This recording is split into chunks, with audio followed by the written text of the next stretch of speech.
take questions. I'm just going to try and make eye contact with me, and I'll point to you as we'll go, all right? Coach Jack, when you're ready. What a fun time it is. I like to see the end of October. It's a lot of things we are doing this season, this summer season, attaining 8 new players, getting new coaches, so talking to donors, trying to ask for money, speaking engagements, and all that kind of fun stuff. But now it's just time to get back to what we really love to do, and that's see that ball go in the air and referees show up. And so we're really excited about the possibilities of what we can be. And we got these scout guys that are they should be on the men's team. Some of them, well, they choose to come and be a part of our journey with us, and I am so grateful for them because today we're going to have a bunch of film to watch and see how we can continue to get better.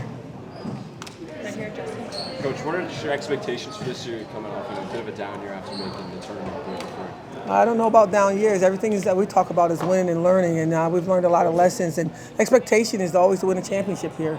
We've always look at these banners. You walk in this gym, and if that's not your expectation, you got to walk out this gym. And our expectation is to be the last team standing. And is it realistic? In my mind, it is. And that's how I think. And we're hoping that we got enough players to kind of reach those kind of goals. We have a couple of players on our team right now that actually been to that finish line, that final 2, and fought for a championship. And so if they can get there, we can too. And I just think that it's just going to take a lot more discipline, a lot of focus, a little bit of luck, less injuries. And I think that, I think we can be a pretty good team this year.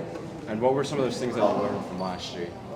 We needed some talent too, right? At the end of the day, no matter how much I yell, no matter how much I believe, no matter how much I, say win for the Gipper, talent actually needs to be at a higher octane. And I think that we went out since the last game we played with Boston College. We've been on the phone, we've been hustling hard, trying to get players here that know how to play at a high IQ and a high clip. And I think that we've reached some of those goals.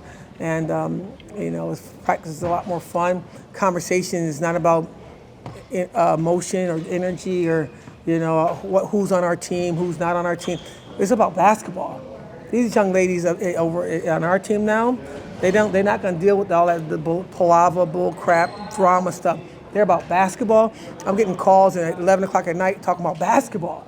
And I'm a basketball coach, and it's been like a long time coming. I didn't realize how much I missed that kind of conversation. So I think that we're there now, and whether we, win or learn, and the numbers doesn't say that we had success, at least we're working towards the goal of loving this game and talking about the game of basketball. Coach, you're returning quite a few players this year as well as bringing in some new faces. Can you talk about what it means to return those players and also how they're meshing with the team that you're I think that Sophie is really doing a tremendous job of being that player that was here last year and owning her right to be on the court with anybody. I think the name that you're going to hear a lot of that didn't play a lot last year is Maddie Potts. I think Maddie Potts has had an incredible summer, incredible preseason. She's doing a tremendous job. And Kier Scott is actually owning her power down low and then facing up and being able to shoot some threes. And so those are the 3 that we're noticing the most from last year's squad. And Angelica Velez, she's flying around the floor and doing some good things. And she can take different kind of shots, not always good shots, but she got some big kids that can rebound for her this year. So I'm excited about the people that said, yes, I am coming back and staying home in Syracuse. And then we got some new players that's going to be pretty special too.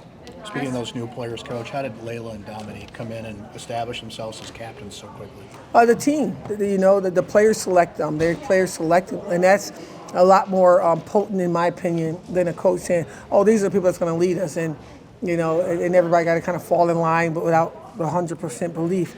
But every single player only picked our captains, and they rose above them all. Why?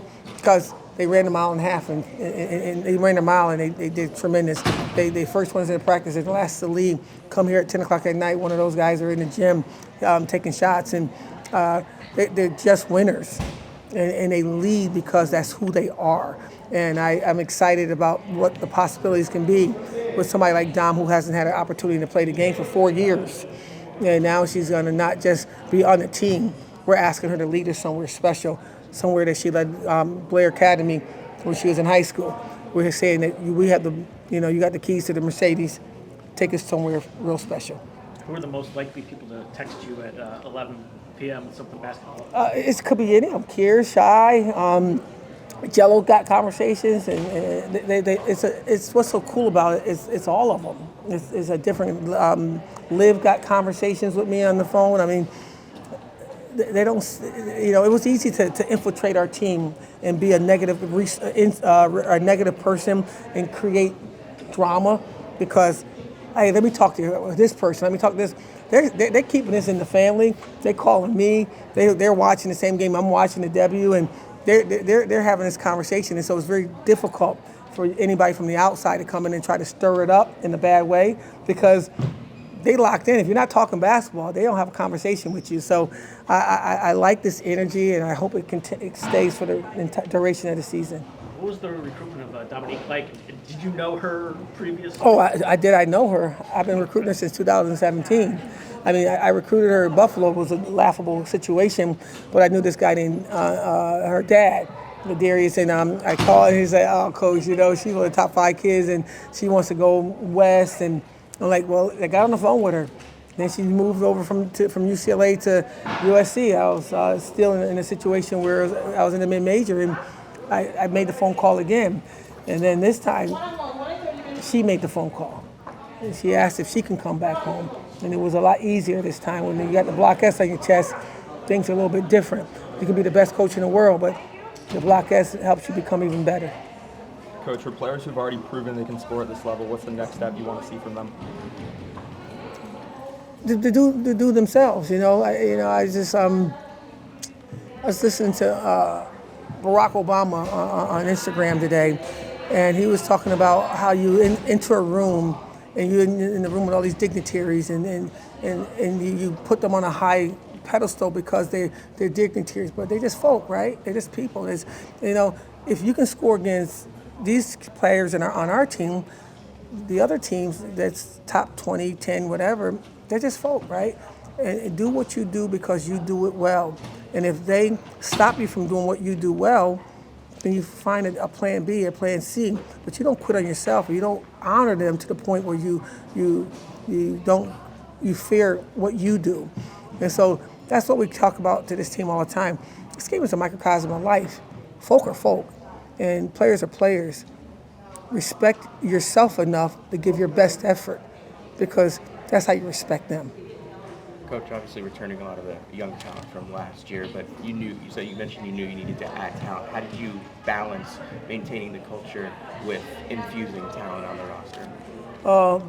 Being a 38-year vet, it's all I know is how we do it. How you do anything is how you do everything, and culture is major here at Syracuse, and we're not going to ever short slide that, ever. We stand for what we stand for.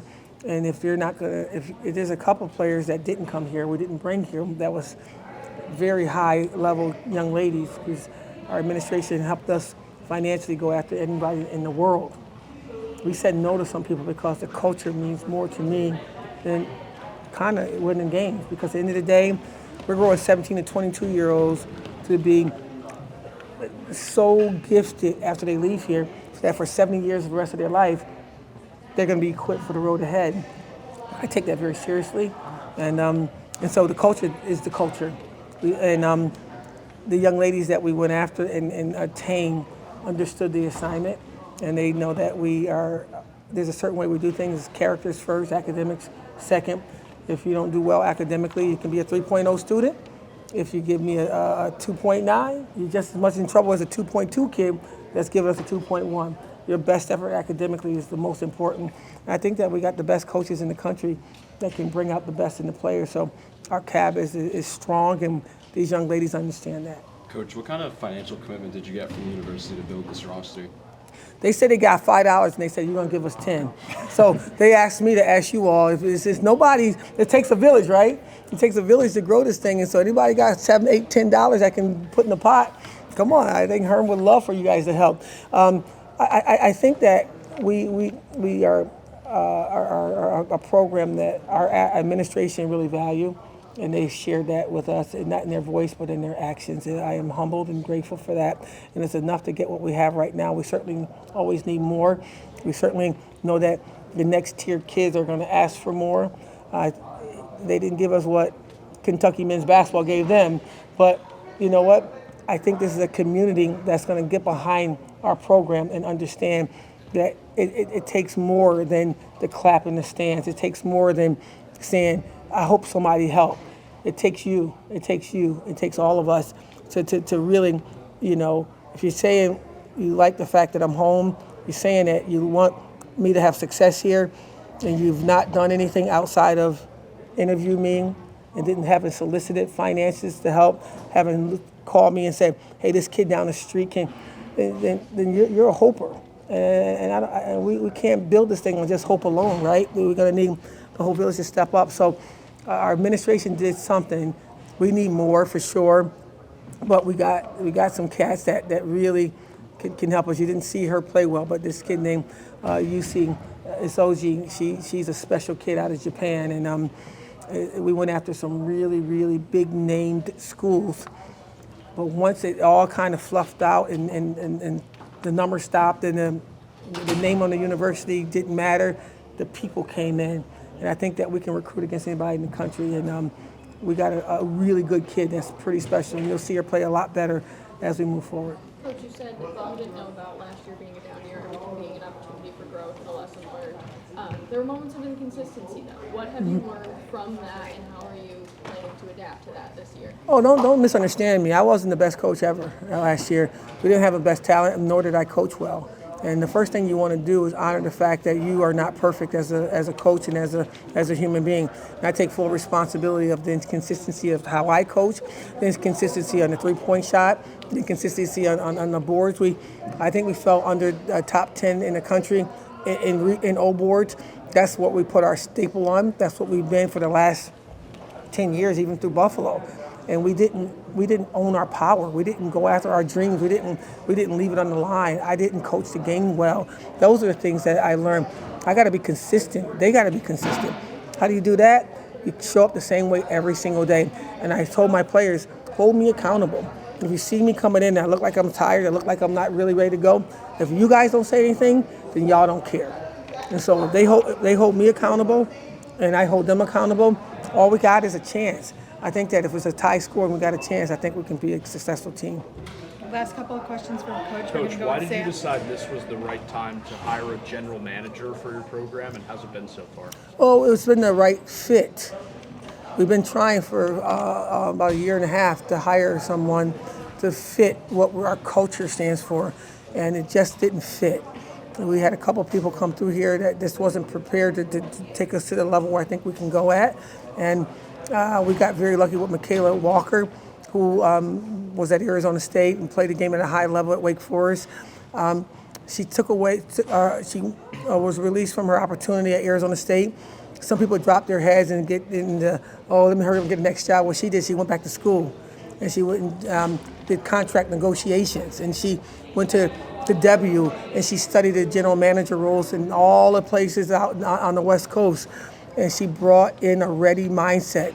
And I think that once you get to talk with her and know her, you're gonna realize that, sometimes quick is not the best way to go. Sometimes you got to be a little bit a turtle and slow it down and get the right fit.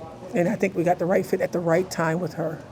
Last question for Coach right here. Coach, with filling your staff vacancy with Natasha, was head coaching experience something you were looking for? What kind of drew you to bring her in, and how has she helped the program? Well, I'm all about people to give people second chances, and I was a coach that got a second chance, and for that I'll be indebted to Danny White and Anuka Brown for giving me a second chance to find my way back through Buffalo and having great experiences. And as you can look on the roster of all coaches I've hired, they've all been released from their opportunity. Natasha is special, though. I was in hope and prayer that nobody hired her, because I've been watching her since USA Basketball, since College of Charleston, since actually she was a player in South Florida, and I know that she's a winner. And everywhere she touched, always turned to gold. And didn't have the best time over at Arizona State, and it's maybe a perfect storm because she's like the yin to my yang. She's the ice to my fire. I don't have to apologize for my aggression anymore because she's going to be that person that stands in front and says, well, she's saying the same thing I'm saying, but she's saying it the way some people like to hear it. I don't like to hear it soft. That's who I am.